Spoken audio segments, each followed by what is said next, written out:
Hello students, कैसे हैं आप सभी लोग। उम्मीद है आप लोग बहुत अच्छे होंगे। माय नेम इज आशीष गिरी। आज के इस वीडियो के अंदर हम डिस्कस करेंगे फोटोसिंथेसिस का पार्ट नंबर 1। यदि आप एक बीएससी के स्टूडेंट हैं, एमएससी बॉटनी के स्टूडेंट हैं, कॉम्पिटिटिव एग्जाम की प्रिपरेशन कर रहे हैं, जैसे कि अगर आप लोग नीट एग्जाम की प्रिपरेशन कर रहे हैं, एमएससी बॉटनी एंट्रेंस एग्जाम की प्रिपरेशन कर रहे हैं, CSIRNET लाइफ साइंस की प्रिपरेशन कर रहे हैं, यानी लाइफ साइंस के अंदर आप किसी भी कॉम्पिटिटिव एग्जाम की प्रिपरेशन कर रहे हैं, तो ये फोटोसिंथेसिस एक ऐसा टॉपिक है जिससे रिलेटेड हर साल एग्जाम पेपर में क्वेश्चंस पूछे जाते हैं।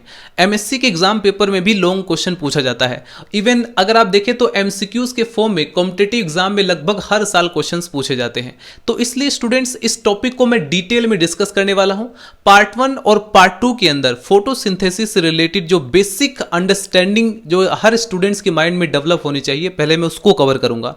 क्योंकि यदि आज के टाइम पे किसी बीएससी या एमएससी के स्टूडेंट से भी ये क्वेश्चन पूछो कि क्या फोटोसिंथेसिस का जो प्रोसेस है वो प्रोकैरियोटिक सेल भी परफॉर्म करती है, तो कई सारे स्टूडेंट कंफ्यूज हो जाते हैं, क्योंकि उन्होंने अभी तक प्लांट के रेस्पेक्ट में ही, यानी जो जिम्नोस्पर्म प्लांट है, एंजियोस्पर्म प्लांट है, उन्हीं प्लांट को कंसीडर करके ही फोटोसिंथेसिस को स्टडी करते हैं।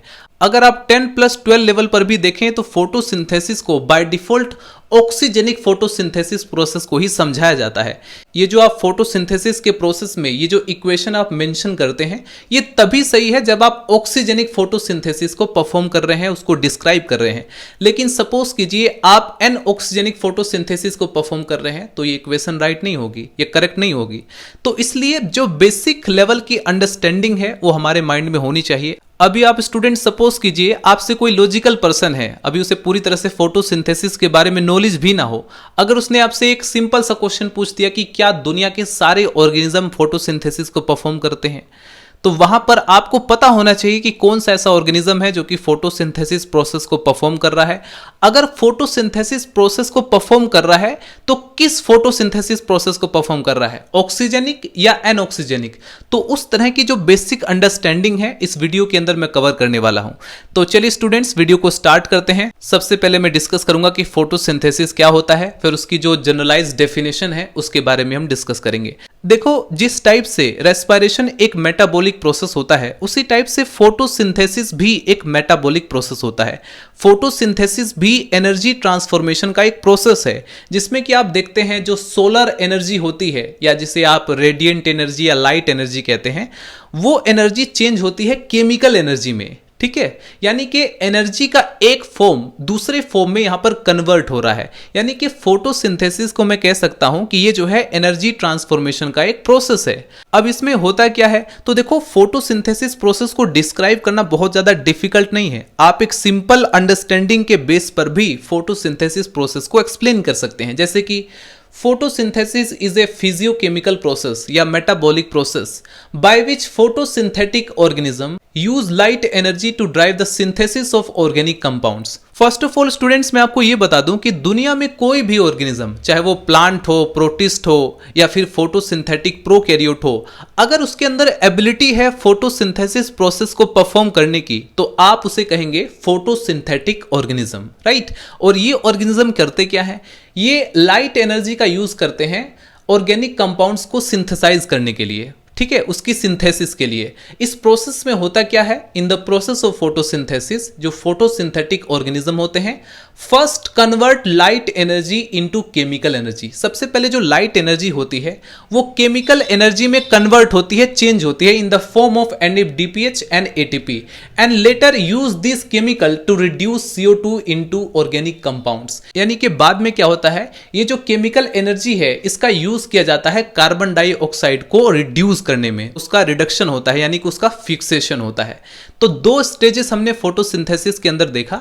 सबसे पहले क्या होता है कि भाई जो लाइट एनर्जी है वो केमिकल एनर्जी में कन्वर्ट होती है, फिर उस केमिकल एनर्जी का इस्तेमाल किया जाता है कार्बन डाइऑक्साइड जो कि एक इनऑर्गेनिक कार्बन है उसको ऑर्गेनिक कार्बन में फिक्स करने के लिए। ठीक है, अभी मैं उसके पूरे प्रोसेस को भी समझाऊंगा आपको, अभी धीरे धीरे आगे बढ़ते हैं। तो अभी तक हमने क्या जाना कि फोटोसिंथेसिस एक एनर्जी ट्रांसफॉर्मेशन का प्रोसेस है, जिसमें कि जो रेडिएंट एनर्जी या सोलर एनर्जी या लाइट एनर्जी कन्वर्ट होती है केमिकल एनर्जी में।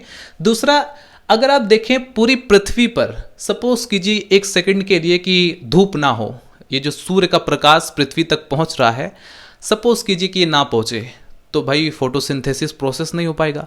अगर फोटोसिंथेसिस प्रोसेस नहीं होगा तो क्या होगा पृथ्वी पर?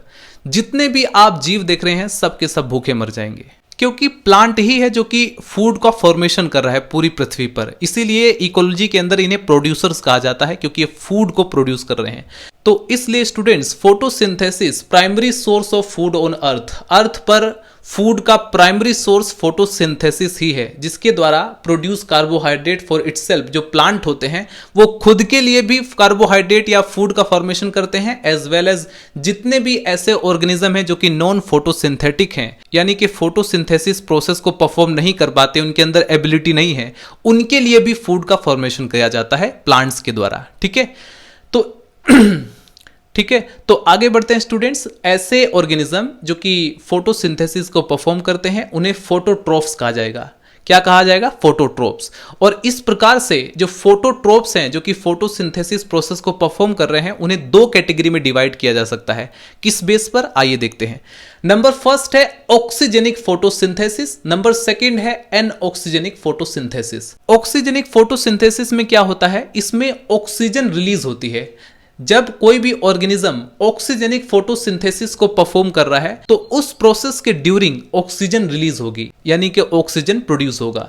लेकिन अगर कोई ऑर्गेनिज्म एनऑक्सीजेनिक फोटोसिंथेसिस को परफॉर्म कर रहा है तो वहां पर ऑक्सीजन रिलीज नहीं होगा, क्योंकि जब ऑक्सीजन प्रोड्यूस ही नहीं होगा तो ऑक्सीजन रिलीज कैसे होगा?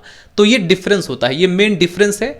और ऑक्सीजन रिलीज हो रहा है या नहीं हो रहा है, इसी वजह से हमने फोटोसिंथेसिस प्रोसेस को, जो कि फोटोट्रोप परफॉर्म करते हैं, उन्हें दो भागों में कैटेगराइज कर दिया है, oxygenic photosynthesis and anoxygenic photosynthesis.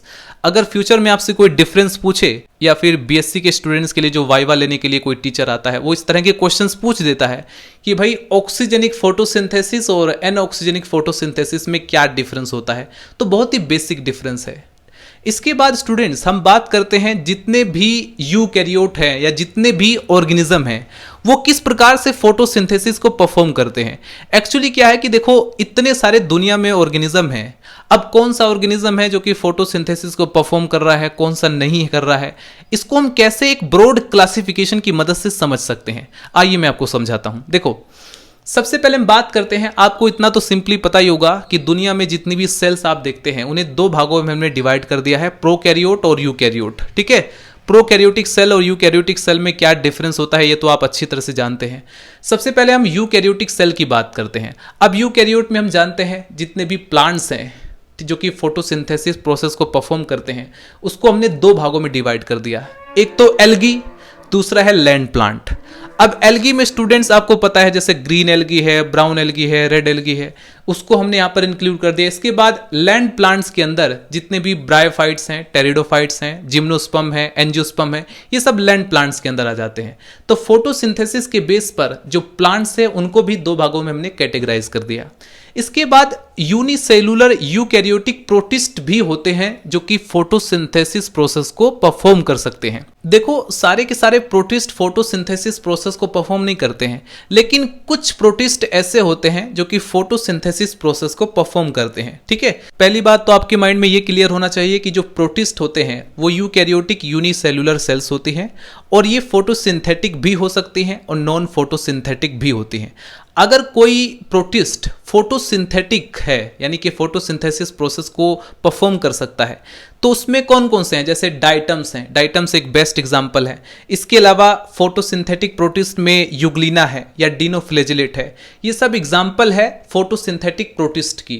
बाकी आप तो जानते हैं अच्छी तरह से कि मैक्सिमम जो प्रोटिस्ट होते हैं वो फोटोसिंथेसिस प्रोसेस को परफॉर्म नहीं कर पाते हैं। ठीक है, जो परफॉर्म कर पाते हैं उसके बारे में हमने इंफॉर्मेशन प्रोवाइड किया, क्योंकि फोटोसिंथेसिस के प्रोसेस में अगर ऑक्सीजेनिक फोटोसिंथेसिस प्रोसेस होता है तो वहां पर ऑक्सीजन रिलीज होता है। अगर एनऑक्सीजेनिक फोटोसिंथेसिस परफॉर्म किया जा रहा है तो वहां पर ऑक्सीजन रिलीज नहीं होता है, वहां पर ऑक्सीजन प्रोड्यूस नहीं किया जाता है।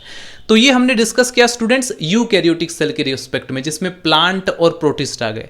फाइनली अब हम बात करते हैं स्टूडेंट्स प्रोकैरियोटिक ऑर्गेनिज्म के बारे में। आपके माइंड में भी डेफिनेटली ये क्वेश्चन आता होगा कि क्या प्रोकैरियोटिक ऑर्गेनिज्म भी फोटोसिंथेटिक एक्टिविटी को परफॉर्म करते हैं या नहीं करते। तो देखो, आज ध्यान से इसको अपने माइंड में क्लियर कर लो कि प्रोकैरियोटिक ऑर्गेनिज्म में भी दो कैटेगरी हम देखते हैं फोटोसिंथेसिस के बेस पर।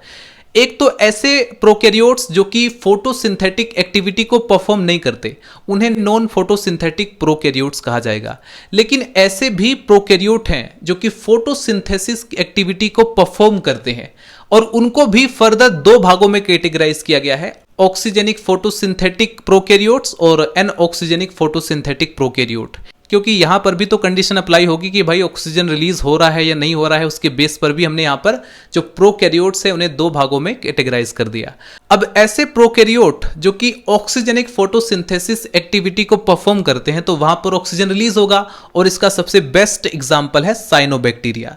साइनोबैक्टीरिया एक ऐसा प्रोकैरियोट है जिसे आप ब्लू ग्रीन एल्गी के नाम से भी जानते हैं। जब वो फोटोसिंथेटिक एक्टिविटी को परफॉर्म करेंगे तो ऑक्सीजन रिलीज होता है। लेकिन वहीं यदि हम बात करें स्टूडेंट्स पर्पल और ग्रीन फोटोसिंथेटिक बैक्टीरिया की, तो जब वो फोटोसिंथेटिक एक्टिविटी को परफॉर्म करते हैं तो वहां पर ऑक्सीजन रिलीज नहीं होता, तो उन्हें हम एनऑक्सीजेनिक फोटोसिंथेटिक प्रोकैरियोट्स के कैटेगरी में रखेंगे, राइट।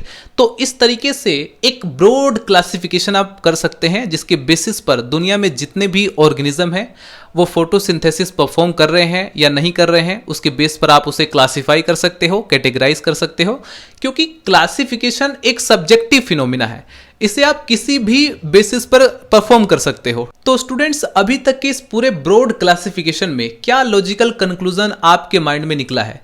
एक चीज तो कंफर्म हो चुकी है कि अगर हम फोटोसिंथेसिस परफॉर्म करने वाले जितने भी ऑर्गेनिज्म हैं, अगर उन्हें हम दो भागों में कैटेगराइज कर रहे हैं, ऑक्सीजेनिक फोटोसिंथेसिस और एनऑक्सीजेनिक फोटोसिंथेसिस में, तो इसमें हम देखेंगे एनऑक्सीजेनिक फोटोसिंथेसिस परफॉर्म करने वाले सिर्फ और सिर्फ प्रोकैरियोट्स हैं। और प्रोकैरियोट्स में भी एनऑक्सीजेनिक फोटोसिंथेसिस कौन परफॉर्म करता है? एक तो ग्रीन और पर्पल फोटोसिंथेटिक बैक्टीरिया। इसके अलावा अगर आप ग्रीन और पर्पल फोटोसिंथेटिक बैक्टीरिया को छोड़ दें तो दुनिया में जितने भी फोटोसिंथेटिक ऑर्गेनिज्म हैं सभी के सभी ऑक्सीजेनिक फोटोसिंथेसिस को परफॉर्म करते हैं। यानी जब वो फोटोसिंथेटिक एक्टिविटी को परफॉर्म करेंगे तो ऑक्सीजन प्रोड्यूस होगा, ऑक्सीजन जो है वो रिलीज होगा। ठीक है, इतनी बात क्लियर हो चुकी है। अब हम बात करते हैं स्टूडेंट्स ऑक्सीजेनिक फोटोसिंथेटिक ऑर्गेनिज्म के बारे में।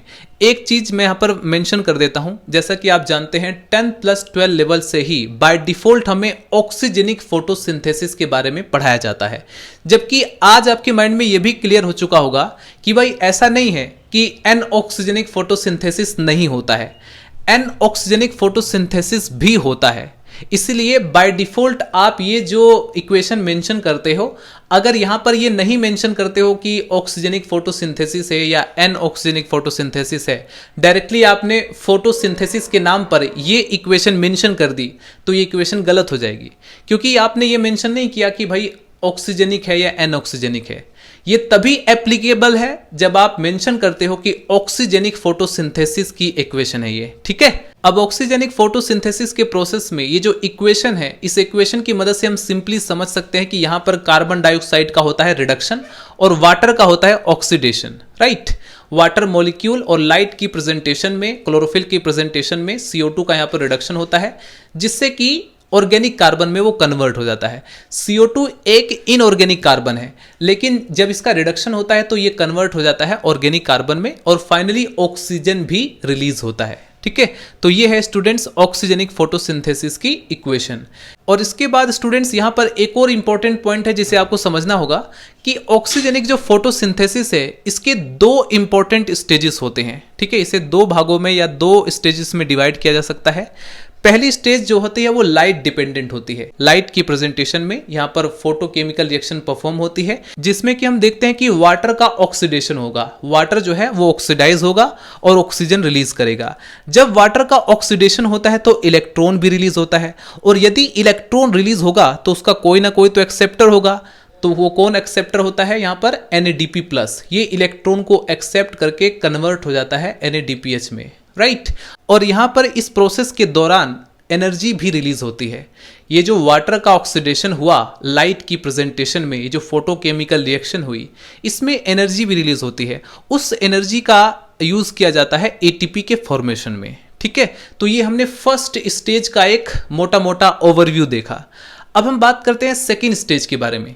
सेकेंड स्टेज में स्टूडेंट कार्बन डाइऑक्साइड का होता है फिक्सेशन, जिसमें कि ये जो आपका CO2 जो कि एक इनऑर्गेनिक कार्बन है, ये फाइनली कन्वर्ट हो जाता है ऑर्गेनिक कार्बन में। ठीक है। तो इसे कहा जाता है CO2 फिक्सेशन या कार्बन डाइऑक्साइड का यहाँ पर रिडक्शन होता है, ठीक है।